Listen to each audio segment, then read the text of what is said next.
Shalom jemaat Tuhan, jumpa lagi dalam Renungan Bina Iman. Kali ini kita sampai pada judul Keluar dari Pusaran Penderitaan. Bangsa Israel itu 40 tahun dia berputar-putar di padang gurun. Tahukah saudara apa yang membuat mereka terus-menerus berputar-putar sampai 40 tahun menderita di padang gurun? Ayat firman Tuhan mencatat karena ketegaran hati. Ketegaran hati itu bicara tentang kekerasan hati atau kesombongan. Nah, bagi kita orang-orang percaya, kita harus mengerti bahwa kesombongan ini akan membuat kita terus masuk tinggal dalam pusaran penderitaan.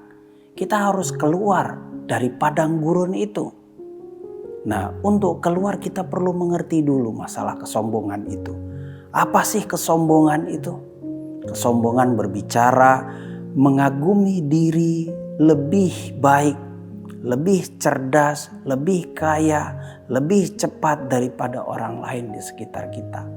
Kalau kita memiliki penilaian seperti ini, menilai diri kita lebih dari orang lain, hati-hati. Jangan sampai kita terjebak pada pusaran kesombongan itu. Kesombongan juga berbicara tentang kita mencintai diri sendiri secara berlebihan. Kita memiliki keinginan yang luar biasa untuk dicintai, diutamakan, dikagumi, diakui oleh orang lain. Ini juga kesombongan.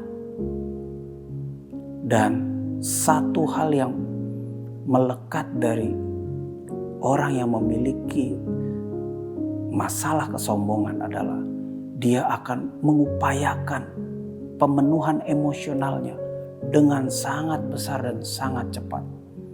Itu sebabnya sering kita temukan orang-orang yang sangat emosional. Mereka adalah orang-orang yang sombong. Dan emosionalnya itu tidak hanya cepat meledak, tapi besar ledakannya. Nah, ini semua adalah bentuk dari sikap sombong yang harus kita jaga. Kita harus hati-hati. C.S. Lewis dalam bukunya dia berkata begini. Pride is the great sin. It is the devil's most effective and destructive tools. Artinya kesombongan itu adalah dosa yang sangat besar. Kesombongan itu adalah senjata iblis yang paling efektif dan yang paling merusak, kata Lewis. Ini perlu kita perhatikan. Sebab bila kita terus tinggal dalam kesombongan, kita tidak akan keluar dari padang gurun itu. Kita rindu mengalami kemenangan, Kanaan. Tapi tidak mungkin kita bisa sampai di Kanaan kalau kita terus terjebak dalam kesombongan. Amsal 11 ayat yang kedua berkata begini. Jikalau keangkuhan tiba, tiba juga cemooh. Kalau kita biarkan pelihara kesombongan, maka cemooh, perkataan yang negatif yang akan muncul dari orang lain di sekitar kita. Tetapi firman Tuhan itu selanjutnya berkata, tetapi hikmat ada pada orang yang rendah hati. Allah anugerahkan hikmat. Kepada siapa? Kepada mereka yang mau merendahkan hatinya. Amsal pasal 22 ayat 4 ini ayat yang spesial bagi kita.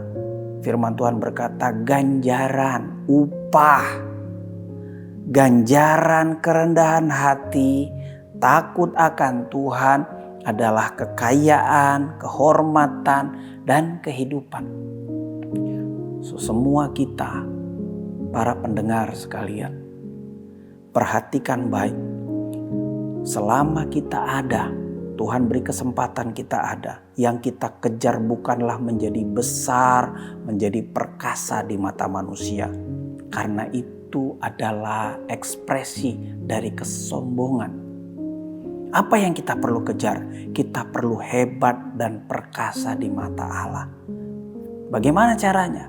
Kita dapat dinilai hebat, kita perkasa kalau kita memiliki kualitas kerendahan hati. Memiliki kualitas kerendahan hati itu bicara kualitas untuk sanggup menerima situasi tidak diutamakan. Memiliki kesanggupan atau kualitas kesanggupan untuk tidak dihargai, tidak diperdulikan orang lain. Semakin baik kita merespon semua situasi yang tidak mengenakan itu, tidak dihargai, tidak diterima, maka itu menunjukkan kualitas kerendahan hati kita.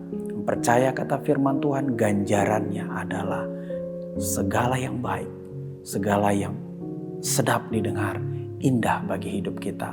Tuhan memberkati kita semua. Amin.